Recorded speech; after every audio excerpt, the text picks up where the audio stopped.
এইটো এটা ৰাতিপুৱাই বহুত দুখৰ খবৰ আমি পাইছোঁ।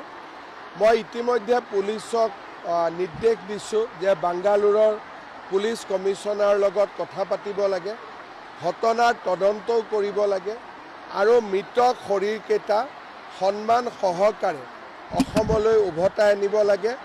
আৰু মই নিজেও কৰ্ণাটকৰ মুখ্যমন্ত্ৰীৰ লগত আজি গধূলি এই বিষয়ে আলোচনা কৰিম।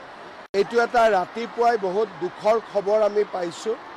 মই ইতিমধ্যে পুলিচক নিৰ্দেশ দিছোঁ যে বাংগালোৰৰ পুলিচ কমিশনাৰ লগত কথা পাতিব লাগে, ঘটনাৰ তদন্তও কৰিব লাগে আৰু মৃত শৰীৰকেইটা সন্মান সহকাৰে অসমলৈ উভতাই আনিব লাগে। আৰু মই নিজেও কৰ্ণাটকৰ মুখ্যমন্ত্ৰীৰ লগত আজি গধূলি এই বিষয়ে আলোচনা কৰিম। এইটো এটা ৰাতিপুৱাই বহুত দুখৰ খবৰ আমি পাইছোঁ।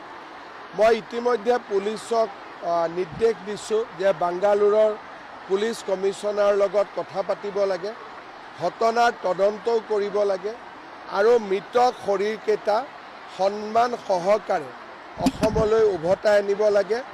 আৰু মই নিজেও কৰ্ণাটকৰ মুখ্যমন্ত্ৰীৰ লগত আজি গধূলি এই বিষয়ে আলোচনা কৰিম।